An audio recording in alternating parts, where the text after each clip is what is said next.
välkommen till, ja, det vet ni ju redan, Let Me Know. Och det här är en speciell serie som vi kör, där vi självklart har varit tvungna att ta till riktig expertishjälp när inte Marcus och min egen hjälp duger.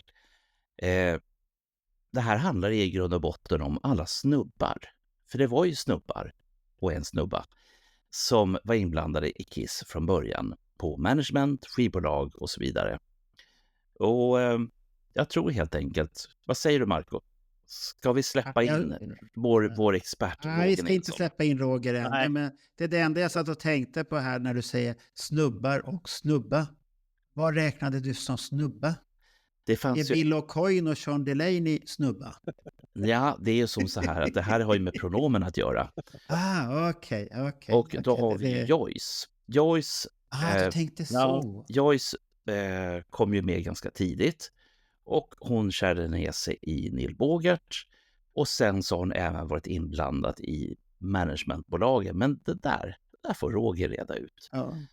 Jag kan ju bara säga så här där när du säger att hon kom in med Bogart och allt det här. Att vi har ju släppt ett avsnitt.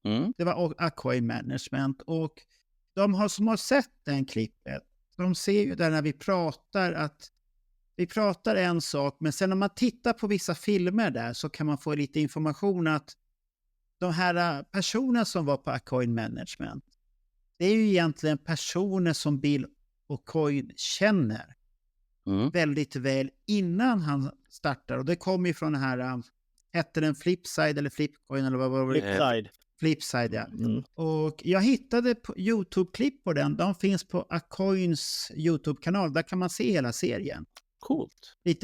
Lite snuttar. Och det är mycket konserter. Och då fanns det en där de har eftertexter. Nämen. Och den har jag kläppt in för att det är ju bara de här personerna som var på Acoin Management. Plus lite kameramän och lite sånt här. Men du ser, jaha, där kom hon. Där kom han.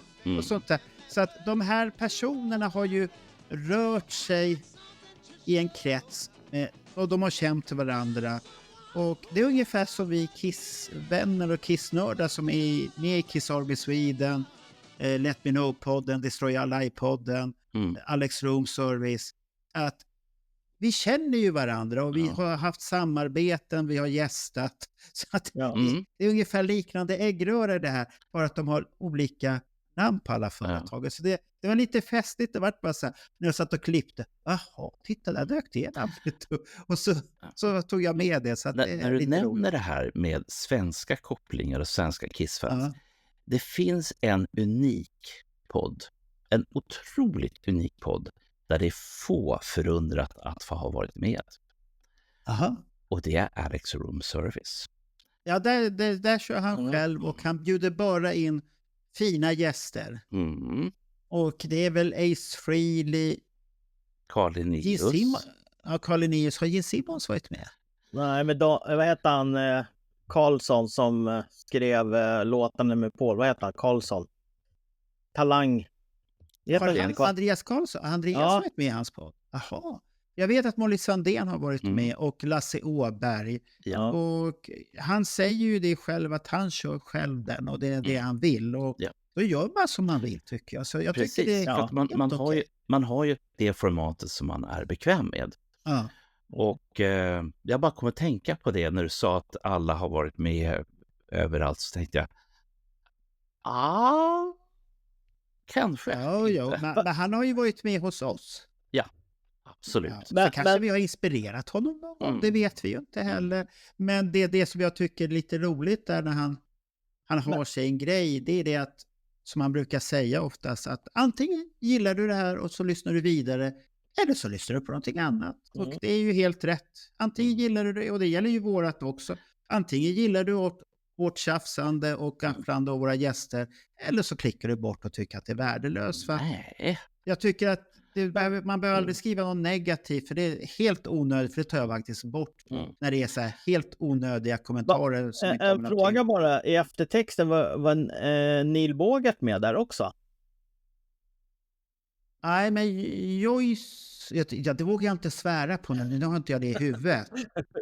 Han kan Nej. ha varit med där. Att han var någonting... Jo, men han var nog med för att hon var med också. Jag tror att jag vågar inte svära på 100, men hon dök upp. Och hon Okej. var någonting med artisterna. Och då vet vi inte om Bogart är där och spökar i kulisserna. Det kan ju vara artister han tyckte var intressanta och så pratar de med Bill O'Coin. Kan du få med? Det är ungefär som vi kan bli involverade i saker. Ja, men det här är bra att prata om. Nu kommer du med oss att lyfta det och det. För vad heter han? Neil Bogart, han var ju då involverad i Buddha Records för den tiden. Ja, det är innan Buddha Records, Casablanca. det är bra grejer. Ja. Men Den Buddha Records kommer vi till sen också, Ja. Casablanca Records också, så vi kommer djupdyka det också. vi ska ju prata om något helt annat idag. Jag har Varsak har ju alltså förlåt. sitt program för att förklara för er som undrar vad är det de snackar om?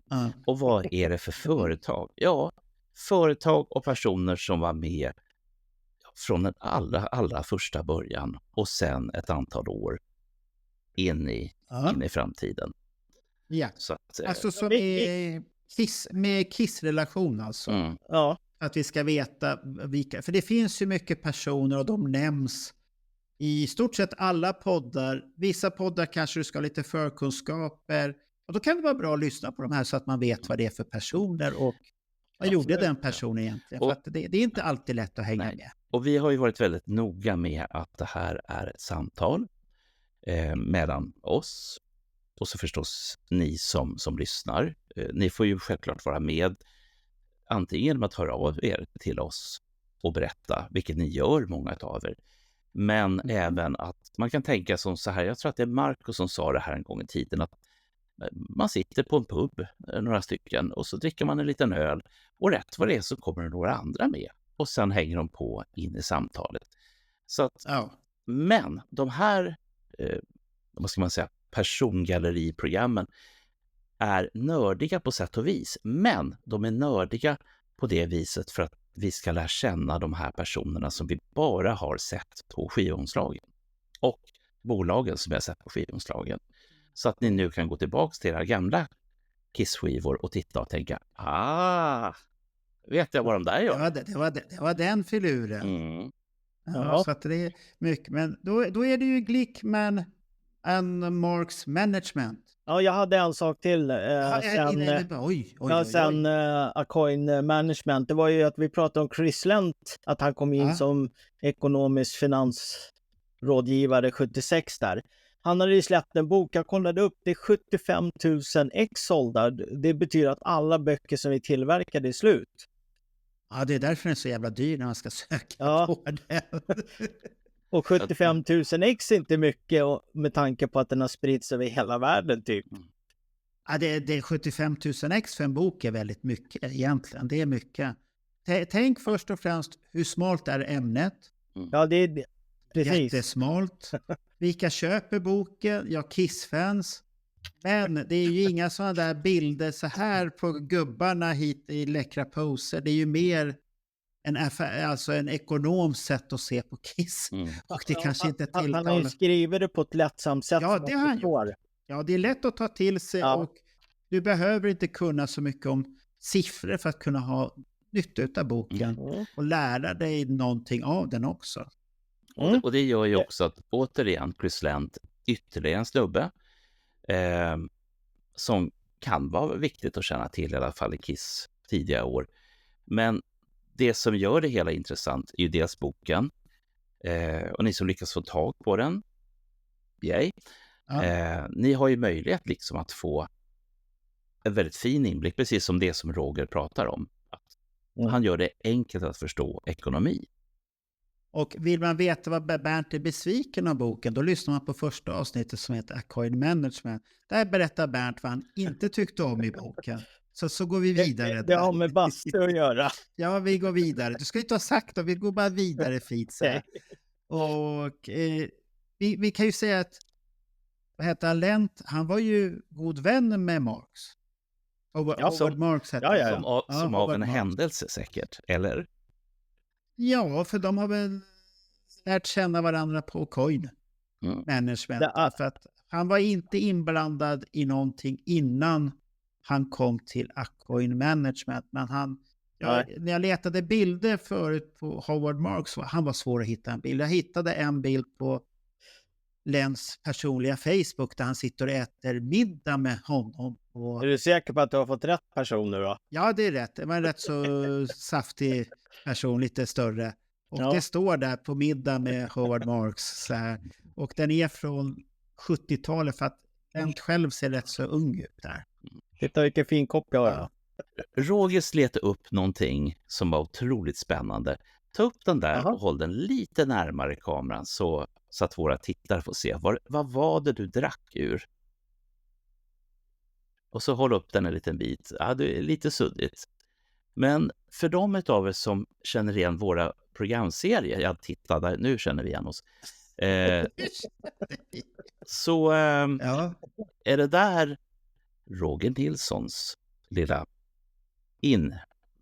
vad ska man kalla det för? Programspecial i vår podd. Men det är en hjärna med en blixt i loggan. Var det inte det? Det är väl en hjärna med en blixt. Och då gick den sönder, hjärnan. Nej, han får ju blixtidéer sen. Du menar så. Jag tror att det finns med Berntjournalen den här också. Ja, det finns. Ja. Och varför jag nämnde det här nu var, hur är det Marco? Kan man köpa de här fortfarande? Jaha, nu börjar affärsmannen Bernt vakna till på en söndag här. Det var det värsta. Har du poddat så mycket så att du börjat vakna till här? Det finns en länk på... Är det vår vanliga Facebook-sida för Let Me Know eller om det är vår där vi chattar och diskuterar. Det är någonting. Den ligger som fastnålat inlägg i alla fall. Så kommer man till en shop och det är en amerikansk shop, men jag har bara valt produkter som distribueras i Europa för att frakten ska hållas nere. Ja. De kostar lite, det för att det ska finnas en liten avkastning så att Bernt och jag ska kunna göra roliga saker för podden. Inte att vi ska gå ut och äta eller något sånt där. Mer för roliga saker. Vi ska ju köpa tågbiljetter här snart. Så finns det sånt där tråkigt som lagringsutrymme och... Ja, den är tråkig. Och sånt där.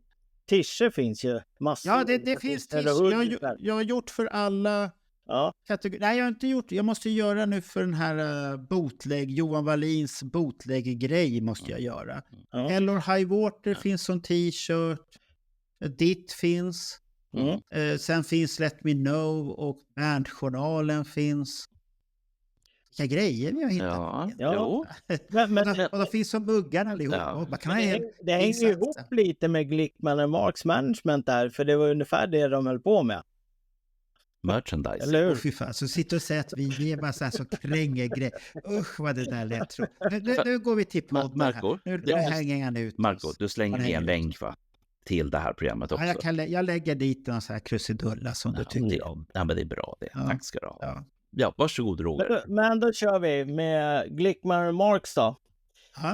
Det var ju ett bolag som Bill Acoin och Howard Marks startade 76. Och då var ju redan, Acoin Management och Kiss redan igång med tankarna med merchandise och allting. Men jag har inte riktigt förstått varför de startade upp det här också. Om det är av skattetekniska skäl att de ska flytta saker hit och dit. Eller att Glickman och Marks fick ett ansvar för några delar av Kiss-produktionen helt enkelt. Det framgår inte riktigt. Men kan det vara så vi ska spekulera där då? Och att Acoin Management tar hand om artisten. Glickman & Marks Management tar hand om allt det andra godiset och gör lite andra saker. Sen kommer det ju fram att de gör ju till slut nästan samma sak. Ja, det var lite det jag menade. Men det kanske inte var det som var meningen från början, men det blir så efter ett tag att de gör samma saker. Nej, för det blir ju att på merchandise och allting står det liksom Acoin Management, men det kanske är Glickman & Marks som driver kampanjerna, men det är Acoin Management som får cred och det vad jag kan hitta så är det att de ska vara som ett managementbolag för Kiss också, så att Kiss kanske behövde flera bolag som tog hand om de här. Och det enda jag sitter och tänker, de hade ju svårt med pengarna där, och 76 så kommer det pengar in. Ja. Tack vare att Alive blir en stor framgång och då börjar det rulla. Fast Kiss själva, medlemmarna, tyckte inte att de såg pengar på ett bra tag. Men managementbolagen, de måste ju ha sett pengar. Både Acoin Management, Glickman Marks, de har sett pengar hela tiden. För när man tittar i historien här, så 79 så då tar ju i princip Glickman Marks över det här från Acoin Management. Det här med leksaker, serietidningar, allt det här. Och hela Kiss också, får du inte glömma. Det hamnar där. Men då måste du ju nämna där i det hela att Bill Aucoin sitter ju som styrelsemedlem. Ja, precis. Det var ju Bill Aucoin och Howard Marks som startade Glickman Marks, och sen så kom ju då Carl Glickman in som en sidekick, för han var tydligen jättestor inom finansvärlden, så att de behövde någon redig kille där som kunde ta sig in. Men Glickman måste vara, eftersom han hette Glickman Marks, så tror jag att han var med från början, men han kanske var den som hade en investering att göra. Det vet vi inte. Han har ingen annan roll. Nej, för tittar man på Carl Glickman, vad han gjorde innan Kiss, så är han bara en bakgrund inom finans- och företagsledning.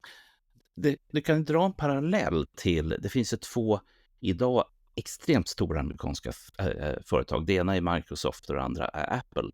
Men båda startade med hjälp av nördar, intresserade personer, och att det fanns en snubbe med kulorna också. Så att deras tidiga historier är lite, så att säga, finns lite paralleller att dra om man är intresserad av amerikansk bolagshistoria. Personer med idéer och sen någon som ser till. Men det är väl det som finns idag, om man tänker som Spotify och allihopa.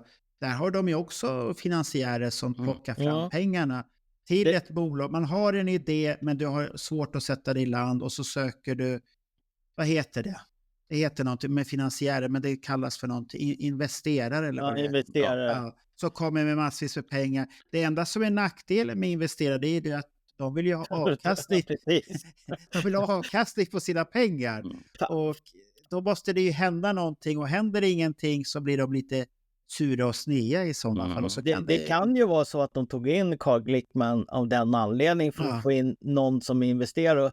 Och Kiss vid den här tiden var ju ett säkert kort att investera i egentligen, för det spottades ut merchandise helt galet mycket. De var ju jättestora liksom. Ja, men frågan är där, när upptäckte de att det var så? Det är det intressanta. Om du tänker det där, innan när Alive kommer och innan Destroyer, och under själva Destroyer också, så är det rätt så lugnt med grejer. Den stora explosionen kommer ju först egentligen. Är det inte vid Love Gun det börjar hända? Jo, precis. Det är då det bara säger pang. Ja, där Love Gun och Love 2-skivan, det är då alla de här radioapparaterna, plastgrammofoner kommer ut, och det är jackor och det är dockor och det är alltså... Sitter de här som Pophouse nu, sitter och planerar hela stöten. Nu kommer den här stora explosionen. De började 76 och då hade de 1 år på sig, och så kom det 77 den här. Ja, det blir intressant. Kiss-figurer och gitarrer och grammofonspelare, lunchboxar. Det blir jätteroligt om de ska göra nya, vad heter de där? Megdolls, heter de Megadolls? Ja, Megadolls. Ja, som kom. Ja. När Gene går med rullator och Paul sitter i rullstol. Ja, det kommer inte bli. Det vill vi inte. Men det är ju rätt så intressant. Men jag såg här när jag satt och klippte förra Acoin Management, så hittade jag en rolig intervju med Bill. Där den var från 77 eller 78 eller 79, någon gång där de frågar hur han ser på Kiss framtid. Well, I think for Kiss, what we're trying to do is, and we'll move into other areas, into feature films and into animation. And what we'll try to do is we'll try to bring the creation of Kiss, the fantasy, the characters themselves, the superhero characters, into into a place where they'll stand on their own. It won't necessarily be Peter Criss or Gene Simmons or Paul Stanley or Ace Frehley, but they'll be characters on their own. I'm talking about the physical human beings that could last forever. Men det som var intressant där var att han sa så finurligt att jag ser Kiss som någonting större än personerna. Oj. Det kan vara sminket, det är sminket som ska leva, karaktärerna ska leva. Och vad hände? 2023, den 2 december. Karaktärerna ska leva. Så vi hade redan då svaret vad som skulle hända. Så sitter folk i chock. Avatar, vad är det här för något? Det visste de redan 79. Ja, inte att det var Avatar kanske, men någonting skulle hända. Ja, men det var det här att Kiss var större än personerna. Ja. När ni pratar om prylar så finns det en grej. De flesta av oss känner ju till, alltså vi som då har amerikanska pressningar på plattorna när de kom, att det låg med en liten merchandising-lapp. När började det komma? Var det vid Destroyer eller Alive? Nej, det var inte. Nej. Det kom vid... Är det Rock'n'Roll Over först då? Ja, jag tror att det är där. När klistermärket kom också. Ja. Just det. Och då kom även den här lappen och kuvertet och hela köret. Igår kväll så satt jag och tittade på en annan podd där jag hittade där kommer ni att gilla, en Village People-samlare. Och då undrar ni, varför nämnde jag Village People i en Kiss-podd? Jo, det ska jag berätta. Det var så mycket paralleller med hur de paketerade sina amerikanska plattor på den här tiden med posters, lappar, klistermärken och fan och hans moster. Och det var så intressant. Och så tänkte jag just det, Casablanca. Village People. Precis, nej, det finns en roligare koppling med. Howard Marks Management hade hand om Village People. Och Henry Bellolo i Can't Stop. Men grejen är att då håller killen upp en av de här lapparna. Och han håller upp den så pass nära så jag ser vad det är för adress. Och Boatwell Enterprises, de höll ju till i Woodland Hills i Kalifornien. Och sen när de blev lite större så flyttade de till Canoga Park. Och som av en händelse så är det samma postboxadress. Så att, vad hette den? Så är det Boatwell? Boatwell, B-O-U-T-W. Ja, det vet jag. Men vad var det? Boatwell Management eller? Enterprises. Titta, nu har du satt igång honom. Men det här... Så? jag tycker bara att det var en sån otrolig tillfällighet att jag hittade den här igår. Alltså den är nördigare. Jag pratar om det här nu. Men det kanske finns en anledning att, eftersom de låg på Casablanca bägge två, att de hade lite samma tänk på saker. Ja, och även Angel hade ju lappar. Men jag blir så här nyfiken, vilka fler utav Casablancas band var det som man körde samma grej som man då först hade provat på Kiss som funkade. Sen provar man flera år senare Village People och även Angel. Vilka fler band var det? Om jag säger så här, den historien jag har hittat här, vilka band de hade hand om förutom Kiss och artister, alltså vi säger artister, då var det Diana Ross, Isley Brothers, Village People, The Bee Gees and Parliament. Det är de stora. Är det Casablanca du pratar om? Nej. Howard and Marks. Okej. Glickman and Marks. Ja. Det fanns ett underbolag här som heter Howard Marks Marketing också. Men det som är lite roligt här då med det här att de är där, att jag hittade Bee Gees där, det är det att de gjorde all marknadsföring och promotion för en film som du älskar. Och det är inte den här Thanks Goodies Friday, det är den inte. För den hade vi med en trailer på förra och den är fruktansvärd. Nej, Bernt. Jeff Goldblum.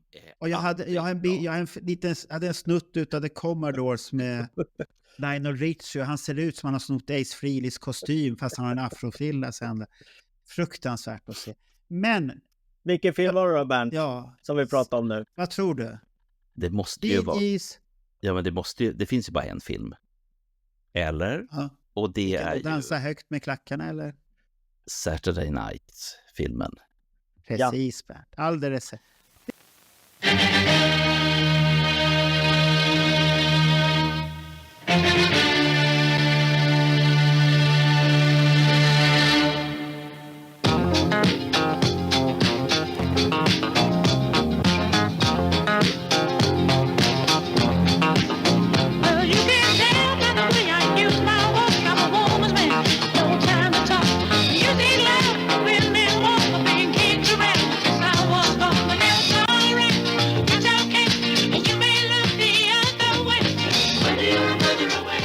Somebody told me I was good in my life.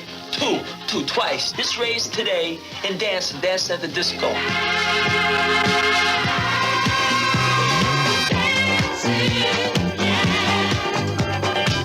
Well, I mean, like a dance with you, but you know, you're not my dream girl or nothing like that. Are you as good in bed as you are on that dance floor? You know, Joe, you make it with some of these chicks, they think you gotta dance with them.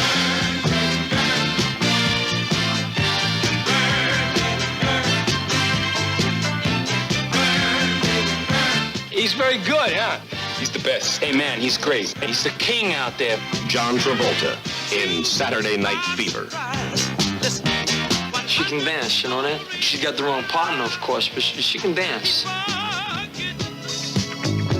Okay, listen, I like it. We could dance together. That's it. We could just dance together and nothing more, nothing personal.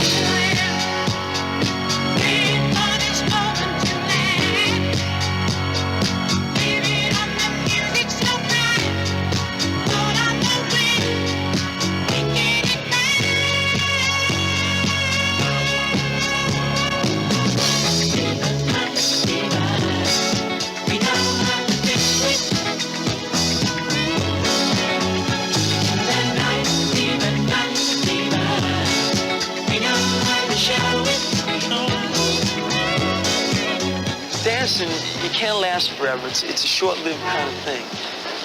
But I'm getting older, you know, and you know, I feel like, you know, so what? I'm getting older. Does that mean like I can't feel that way about nothing left in my life? You know, is that it?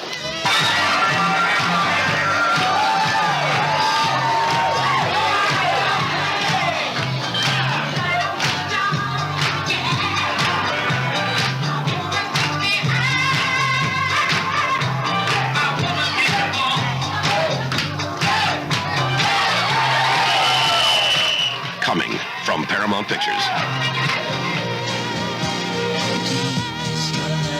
The original soundtrack music of Saturday Night Fever, featuring new songs written and performed by the Bee Gees, including the #1 hit single, How Deep Is Your Love, and the hit singles Night Fever and Staying Alive. A sensational 2-record set available on RSO Records and Tapes. Det tyckte jag var lite intressant att de gjorde den marknadsföring. All promotion och marknadsföring kom från dem. Mm. Och den är ju rätt så snygg. Mm. Ja, Och barnförbjuden. För Glickman... Vad menar du med barnförbjuden? Det var från 15 år i Sverige. Det tror man inte. Är det på grund av självmordet som är i filmen? Det finns... Och sen kanske nästan det här är lite våldtäkten som äger rum där. Och... Till saken hör ju att det här är innan 1982. 1982 så kommer ju en film som det blir ett jävla liv om. Och det är Steven Spielbergs E.T. Den var också barnförbjuden från början. Men Universal som hade rätten till det här insåg att så kan de ju inte ha det. Så att det var då som det började hända saker kring den här 11-årsgränsen. Den fanns. Men de klippte inte någonting i filmen. De gnällde bort 11-årsgränsen istället. De överklagade den så högt upp som det gick. Okej. Filmcensur i en annan podd vid ett annat tillfälle. Men... Okej. Ja, men det var intressant. Glickman Marks handhade även Billy Idol i början av hans solokarriär när han hade lämnat bandet Generation X var han var sångare i, va? Mm. Men det var ju det som Ace sa i förra podden och gnällde därför att det finns ett klipp där Ace pratar om varför de sparkade Bill O'Coin. Det var ju för att han inte ägnade dem någon tid överhuvudtaget. Han var upptagen med Billy Idol och han tog våra pengar och han snuttade inte med oss. Utan Bill O'Coin så hade Kiss aldrig funnits. Nej, men han var tvungen att gnälla lite Ace där och tyckte det här att Bill O'Coin, ja det var så, si och så. Och sen, det var ju den perioden de har gnällt mycket på Bill O'Coin. Det är väl nu på senare år när de själva blivit gamla och insett där att ja, Bill O'Coin var nog rätt så viktig. De hade ju hand om Berns favoritband Piper där också. Ja, det har jag hittat en bild på. Men jag tänkte på det här, om vi pratar om Howard Marks och heter han Martin eller Ronald Glickman? Carl Glickman. Carl Glickman, så det står fel i ditt dokument här. Ja, jag sa ju det att jag fick hjärnblödning. Ja, okej, det fick hjärnblödning. Aj. Carl Glickman och ingenting annat. Vad vet vi om dem då? Bara att Howard Marks har ju känt Bill O'Coin innan. Det förstod jag när jag såg den här Flipside. Han var väl anställd på Coin Management också innan här. Ja. Men sen har ju Howard Marks dykt upp i andra, eller inte andra, men alltså i Kiss-relaterade saker. Han har ju skrivit låten Charisma ihop med Gene till exempel.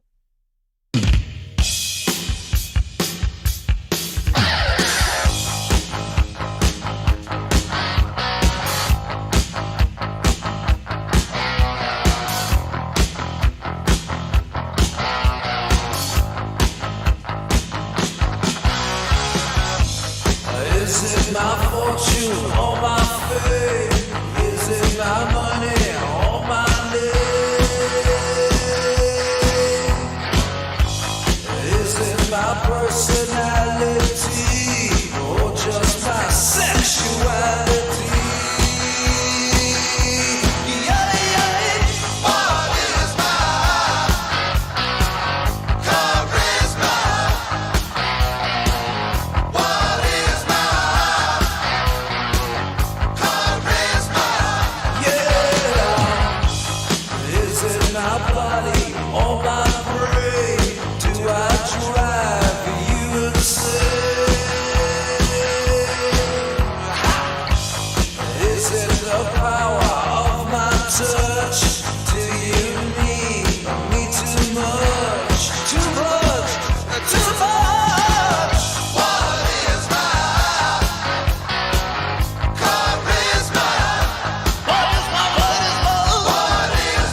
Och han har ju, det är han som spelar pappan i I Love It Love-videon också.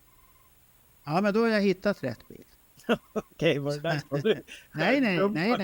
Nej, jag ser på, de påminner om varandra. Fast han är lite rundare och godare på den här bilden, så att det påminner om... Sen, jag är lite osäker nu.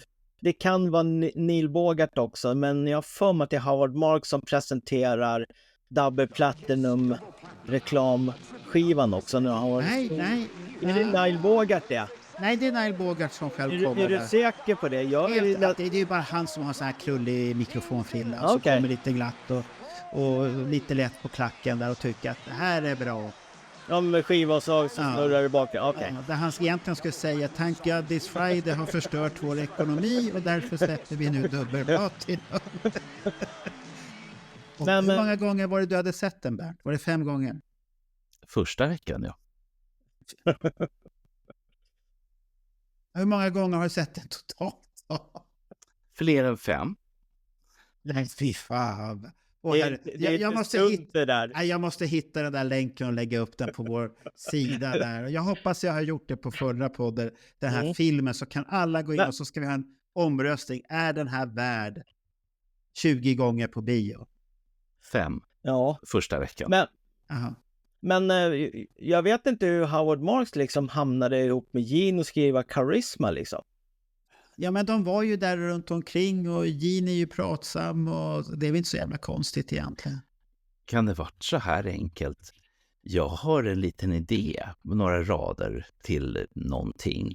Kan du titta på det, Gene? Och så tittar han och tänker att det här är bra skit. Det här kan jag skriva någonting. Ja. Jag har några riff och så har jag en låda med kassetter. Det här löser sig. För Carl Glickman har inte gjort någonting. Som vi vet om. Då blir det ju att han är mer och mer en finansiär stort sett bara. Ja. Som är med där och tittar och så heter det ekonomisk rådgivare. Han hade kul på sen då. Lite där och det kan ju vara att det här bolaget bildas för att de tycker vi måste börja marknadsföra Kiss mer. Och sen exploderar helt plötsligt Alive. Ja, precis.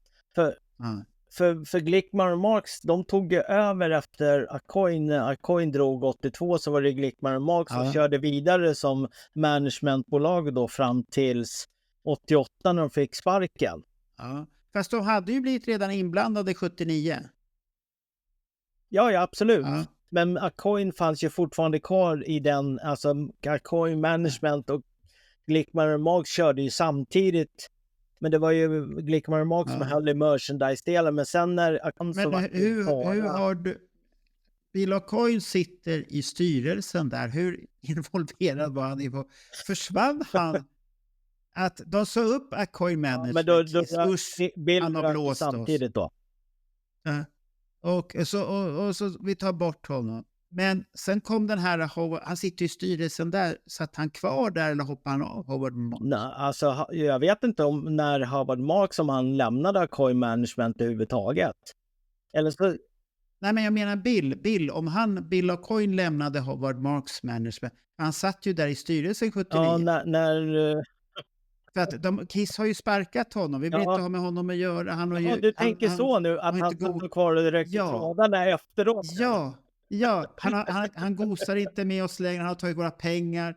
Och så kommer man säga, men varför står hans namn här nu då? Ja, han sitter i bolaget. Vi vart inte av med honom. Det blir lite så här konstigt egentligen, som den här gruppen utav personer, hur mycket de än säger som Sean Delaney och allihopa. Och det kan jag säga att den personen letade jag också efter intervjuer till förra. Och han har lite vild fantasi när han berättar. Sean Delaney. Jag har hittat intervjuer där han blir högljudd och han blir så impulsiv när han berättar. Såg du den här när han är på någon convention och står på en scen? Ja. Det är mycket så här. Du gör någonting utöver det här som inte riktigt stämmer. Men var det inte i Acoin Management-program jag pratade om att det hade varit intressant om han hade gjort en bok? Ja, det hade varit intressant. Där han liksom får skala bort det här blaj. Ja, men frågan är, hade han klarat av det eller Om han haft inte? Det hjälp. tror jag. Någon som lugnar ner han. Var han inblandad överhuvudtaget i den här Howard och Marks? Inte vad jag har sett överhuvudtaget. Nej. Men sen så de tog över hela rulliansen 82 i varje fall. Sen vet vi inte om Bill Aucoin var med där eller inte då. Det framgår inte av den information vi har. Men om jag säger så här, jag kan ju säga att det fanns en rolig grej med här. Vad hette han nu igen som var så vi pratade om? Sean Delaney. Sean Delaney. Där jag hittade en intervju där han säger att det här låter lite konstigt. Jag försvarade Kiss mot det här managementet som fanns. Ja, att det fanns så mycket olika. Och då blir det här, och då tänkte jag så här, ja nu i efterhand kan man ju tänka, han förstår, det fanns Aucoin, det fanns Glickman Marks, och det kommer komma fler grejer när du babblar sen här, i flera avsnitt olika, för att han har ju rätt på ett sätt. Man startar företag här och där och där.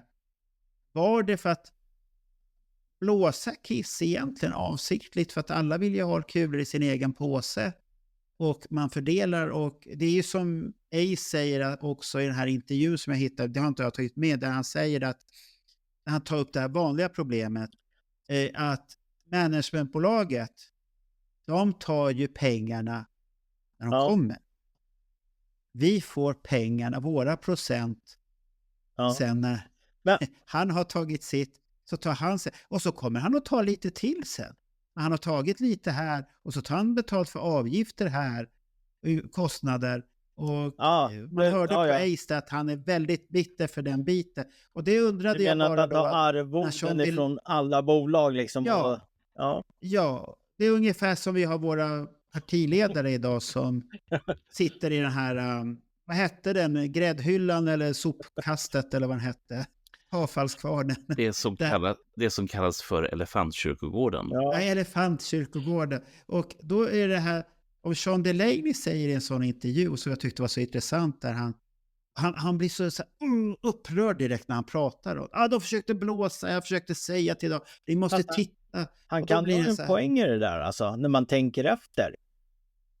Ja, för det är det här som vi själva diskuterar, att vi inte riktigt förstår. Det finns ju ett management. Och så gör man ett till management. Varför då? Det är ju samma sak med Howard Marks, för han sitter ju också i 2 bolag. Ja, sen hade han, vad hette han? Advertising. Ja. Där han anställer då Bollock. Ja, för att göra omslag. Då blir det ju så här, Aucoin Management skickar uppdraget till Glickman Marks. Glickman Marks, vi skickar uppdraget vidare. Alltså, Aucoin tar betalt för att skicka uppgiften dit, och de tar betalt för att skicka uppgiften dit, och sen Bollock tar betalt för att göra uppgiften. Så sitter alla i samma alla de här bolagen och drar in cash. Men där fick jag bara så här snilleblixt. Hänga med. Vänta, får jag bara säga snilleblixt jag fick här. Det här låter precis som det är i bostadsrättsföreningar, man vaknar och märker det. När du har en ekonomisk förvaltare som ska hjälpa dig. De tar betalt för att söka efter offerter. Sen lägger de på en kostnad för att de har sökt, och så lägger de på ett arvode som de ska ha, och så förmedlar de det. Så att du betalar för att de ska leta efter en offert. Sen tar de betalt för att de har gjort det där. Så kommer man dela kaka. När allt går igenom också. Men Bernt ville sticka in någonting. Jo, det finns några grejer som slår mig under den här resans gång. Jag saknar jag saknar information från vissa böcker. Som till exempel Lydia Criss, hennes bok, vad finns det där kring det här? Ingenting om det, mer om förhållandena, sånt här, hur det var i gruppen. Och sen så har vi en bok som, jag vet inte om den någonsin skrevs, för man samlade in pengar till den, och det är säkerhetschefen John Hart. Den har inte kommit heller. Den är inte släppt. Nej, för den hade ju varit mumma. För han var ju med precis överallt. Men hade han inblick i det här, tror? Han finns mycket på bilder med allihopa. Frågan är bara vad som han har observerat utifrån sin position. För att hans position är inte att sitta med i styrelserummen utan mera fånga upp vad är det han hör. Kan jag tänka mig i alla fall. Men tror du att han fick sitta i styrelserum? Jag tror inte det. Nej, jag sa just det att han fick inte göra det. Men han har ju ändå varit i närheten och troligen snappat upp. Du tänker på korridorsnacket, eftersnacket. Okej. Och sen så cirkulerade ju lådor med massor av papper. Jag vet att exempelvis Alex Bergdahl har ju haft med de här pappren i sina poddar när han har gjort det. Ja, kontrakten. Ja. Och även där borde det ju finnas någonting. Men som sagt, jag har inte tillgång till dem. Och där finns det finns ju väldigt mycket roligt som Alex har hittat och som han kan relatera till sin att men det här som alla säger, det stämmer inte. För det här står det ju klart och tydligt på kvittot och fakturan. Men jag har ju också mycket av de här dokumenten. Du får aldrig fram det riktiga. Du får ju egentligen bara fakta om datum. Det här pratar man om bara. Men du får ju väldigt sällan inblicken i vad de pratar om. Alltså... Men du får ju faktan, vad har man köpt eller vad har man betalt egentligen. Och då kan man ju sen göra som vi gör inom KISS-kretsar och antar. Och det är ju ungefär som börsen, vi antar. Ja, men det går ju att datera sakerna någorlunda rätt i tiden i varje fall med hjälp av dokumenten. Det går ju. Men om vi går tillbaka till Howard Marks och sen Glickman-gubben där. Vad hände med dem sen efteråt? De fick sparken. Båda från KISS, för att då hade de gjort samma sak som Bill O'Coin, inte klappat med grejen är ju att det är lite rörigt här. För efter KISS med Howard Mark så fortsätter ju han arbeta inom musikindustrin som konsult och rådgivare. Och Glickman gick ju tillbaka till att bli aktiv inom företagsledning och sådana saker. Så han lämnade ju musikbranschen. Han gick till en annan... styrelse istället. Eller han satt säkert i flera styrelser. Det är här som är lite intressant då, för i samband med det här, när de får sparken, det kan vara precis innan Glickman och Mark får sparken ifrån KISS, så kommer ju Paul psykiatriker in i bilden. Jesse Hilsen. Och han var ju då ekonomisk rådgivare till KISS. Så jag vet inte om Carl Glickman hoppade av och Jesse kom in där, eller om Jesse tillträdde när de andra fick sparken. Det förtäller inte historien, men han dyker upp i den tidsperioden runt 88 där, så dyker han upp nämligen. Men hade inte han Paul gått hos honom längre tid redan? Men han hade ju ingen bakgrund, han var ju liksom utbildad psykiatriker och Paul tyckte, men han är jättebra, han ska ha våra pengar. Och... Men det är den här tiden Paul är förvirrad med Mark Santion. Han var även gruppens manager en period där också. Och jag grävde den här Jesse Hilson, så jag tar det manager och sitter sen så ska ni få höra. Men varför ska man ha en psykiater som ekonomisk råd? Det är ju ungefär, jag får tänka på den här Some Kind of Monster med Metallica. Han som är med där och pratar med dem och sen får han för sig plötsligt att han är med i bandet. Och Lars Ulrich säger, du är inte med i bandet. Du är klar. Vi är klara med dig nu. Ska inte jag vara med? Den ska man se för det där. För att den är den är jobbig att se på. Man ser att ett band är ungefär som det är ju en relation som arbetar. Bara att det är ingen relation med en annan person. Men den är ju närheten av det. Det är ju där att man har det här och man stör sig, man älskar, men man stör sig kanske på någonting. Och där är det ju många skavsår, men blanda in sådana personer, det ska man ju inte göra. Uff. Det finns en grej i det här när ni pratar om folk som får sparket till höger och vänster och sånt där. Jag har i bakhuvudet att KISS var self-management, eller självmanagerade under en tid. Och jag vet inte om det är någonting som någon av er har snappat upp. Ja, men var det inte det Alex sa där efter de 88 när Gene Simmons kom i lådan? Att nu är det hårt, nu måste vi arbeta och så får vi göra om. Och sen var det ju japanerna som ville ha klassiska låtar och då kom det här att det är väl början som vi har diskuterat förut med en podd, att det är väl början till nostalgibandet. Men då kan det ju vara att han, Dr. Jesse Hillson, kom in efter, alltså att de körde själva ett tag och sen så dök han upp. Han kan ju bara varit så här att han har suttit i styrelse för någonting. Ja, men han var ekonomisk rådgivare åt dem. Ja, men man kan få titlar. Jag har ju ordförande i styrelsen, det är bara en titel för Faskotta. Och det är som Bernt har sin politiska titel också. Det är bara en titel, det är ju personer. Men det kan ju bara vara att han hade en titel, att man behövde ha någon kråka på ett papper. Och, så det är ju så här bolagsformer, det finns personer. Det är ju som hobbybokhandeln har ju personer på sitt dokument som inte har, de ska inte vara där och styra överhuvudtaget. De står med som styrelsemedlem. De äger ingenting. För att man ska ha det.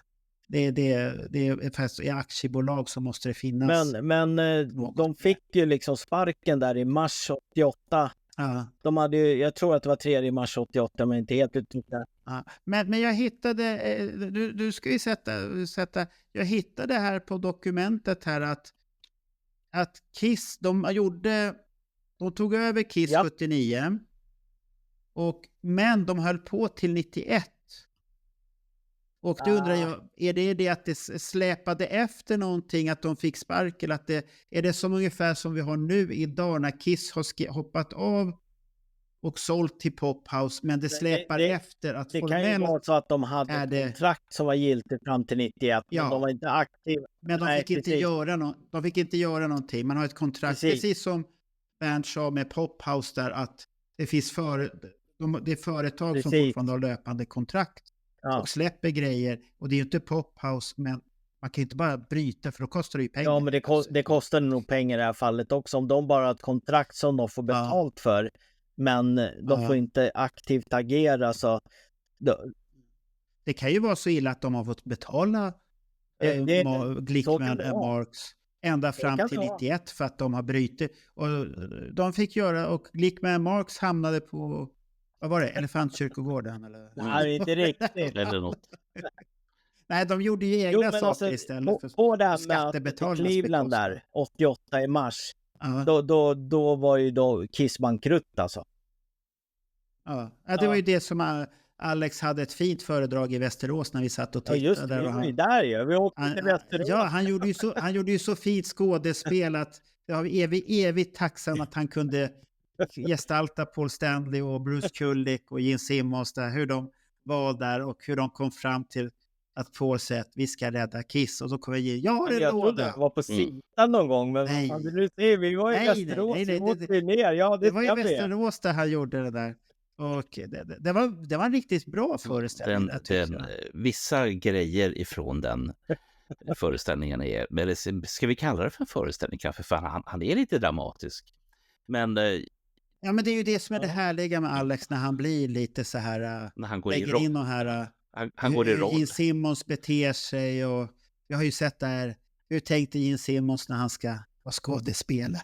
Jag tänkte på det där Daniel sa häromdagen, att han frågar hur mycket folk är det som kommer på de här föreläsningarna. Ja, det är väl lite över ett par hundra pers. Han var ju helt förvånad.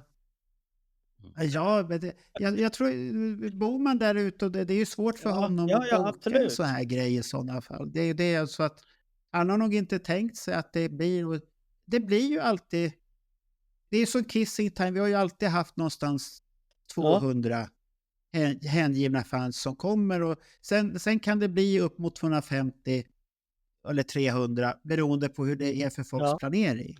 Men runt 200 så är det alltid man kan planera ett evenemang. För det finns ju ett större intresse, men det är ju det här vi kan titta på 2 siffror bara som jag bara slänger ur mig. Det ena är ju Kiss Nerds in Sweden, som har väl fortfarande runt 4 000 personer i gruppen. Och det här har vi ju förvisso pratat om förut. För jag har för mig att du, Mark, har sagt att ja, men de där 4 000 är inte aktiva. Nej, men någon gång så har de tänkt det vore gött att hänga här. Och de vill följa nyheterna i alla fall och titta vad som händer. Det är det. Och sen när vi tittar på vår podd, hur vissa avsnitt ser ut, där vi liksom undrar, var kommer alla ifrån? Och vi blir ju samtidigt otroligt smickrade över att helt plötsligt så kan det vara 3, 4, 5 000 personer som tittar på ett enskilt. Det är lite svårt att förstå det där ibland.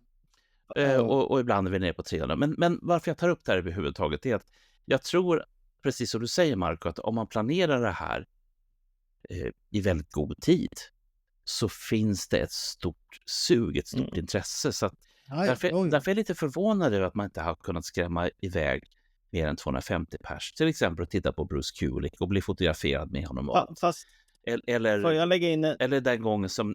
Jag tror inte det. Jag tror att det är lättare idag när Kiss inte är turnerande band längre än vad det var innan. Då fick ju vi våra konserter att Kiss kom hit och det. Men det här, alltså de här mötena, convention, Alex håller sina för. Det är det vi har kvar och kunna samlas runt.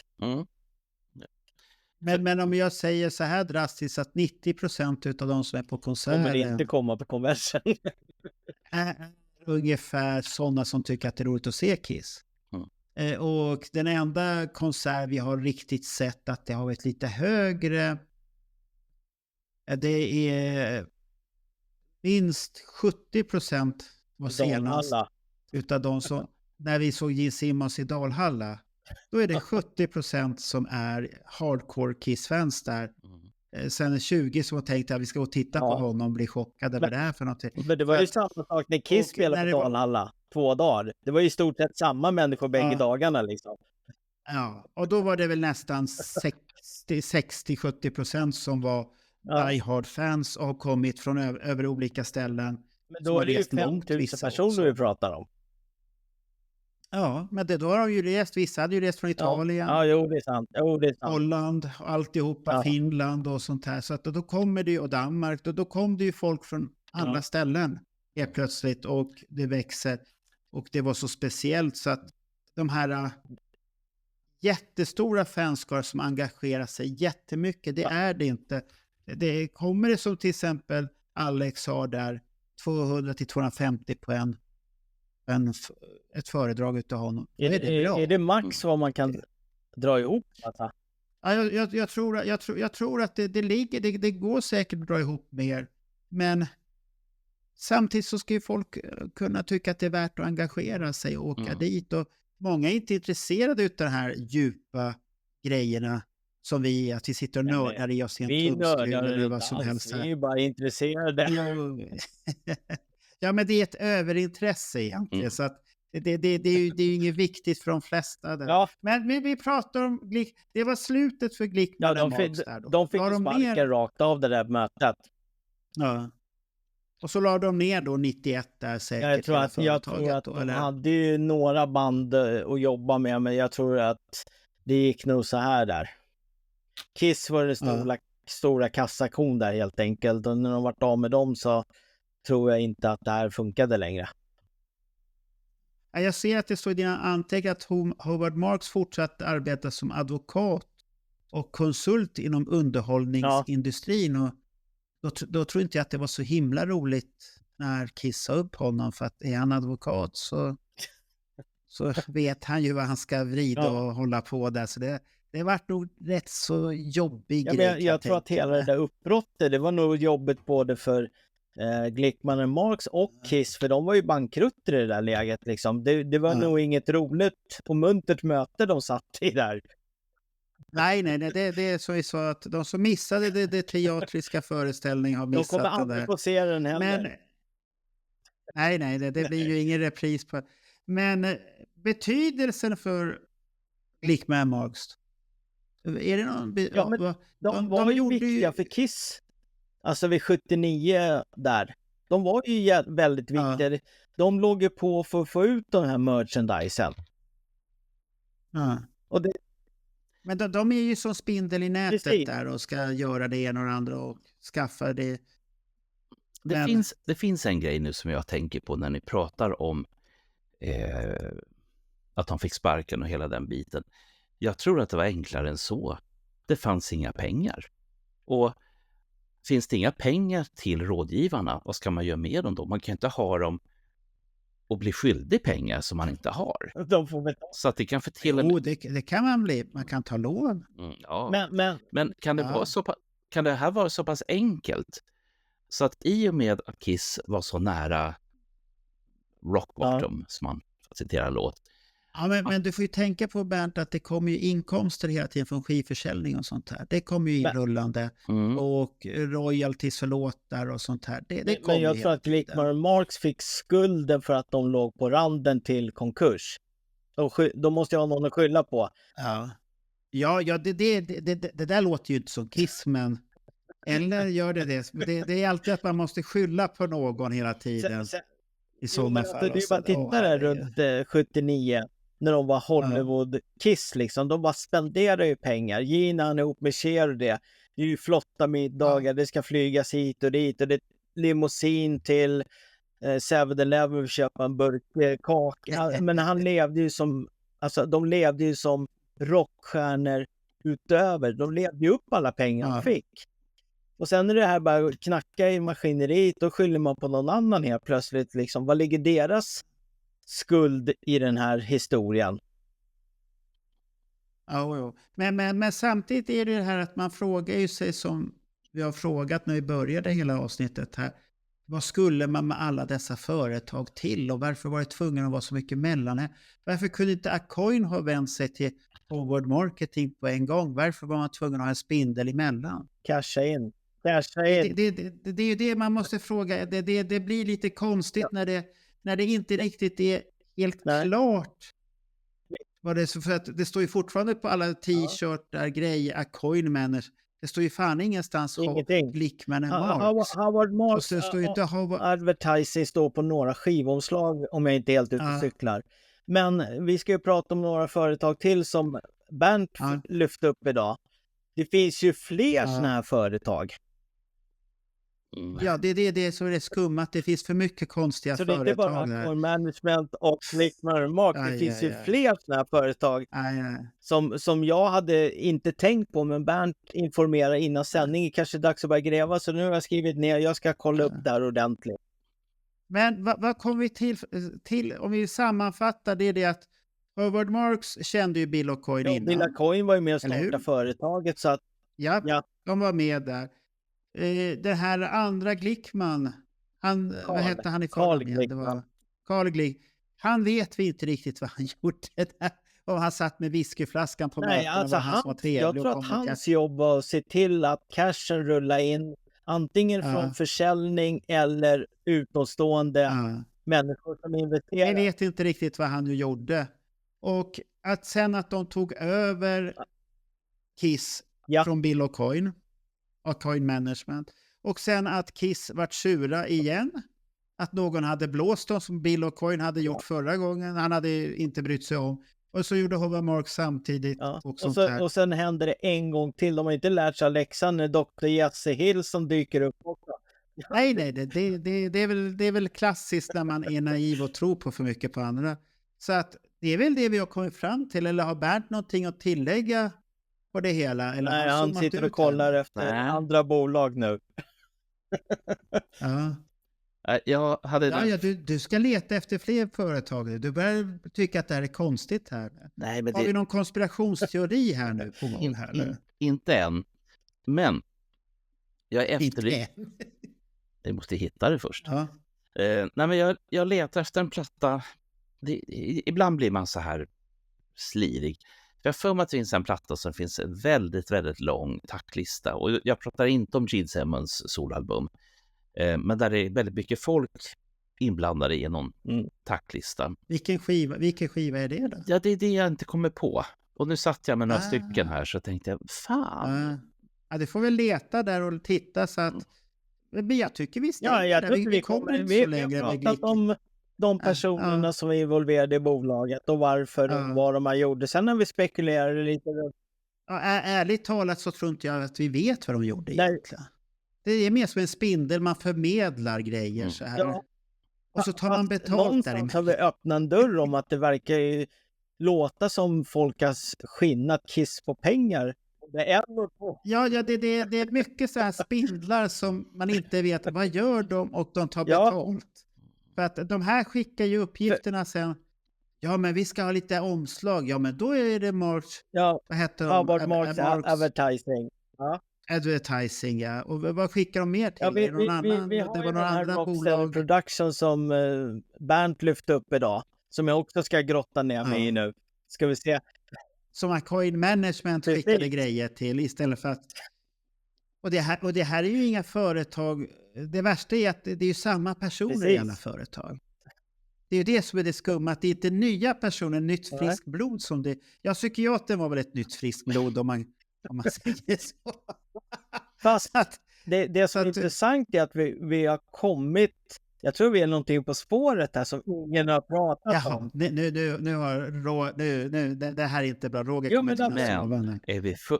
är vi först på bollen eller sist på bollen? Nej, jag kan lova det är ingen som har diskuterat det här. Vi är sist på bollen. Vi har öppnat upp en kakburk nu som blir svår att stänga.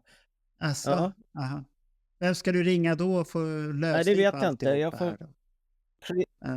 Vi får höra vad Niklas Olsson säger, vår president. Och, ja, nu är ni ute och cyklar, gubbar. Säger jag bara till Niklas, källa på det. Ja, du var bäst som Bernt. Okej, ska vi avsluta med det? Ja, källa det på det. Ja. Det är bra det. Källa på det. Senare. Bra. Ja. Säg hej till Ramlösa. Hej. Ja, hej. What's on your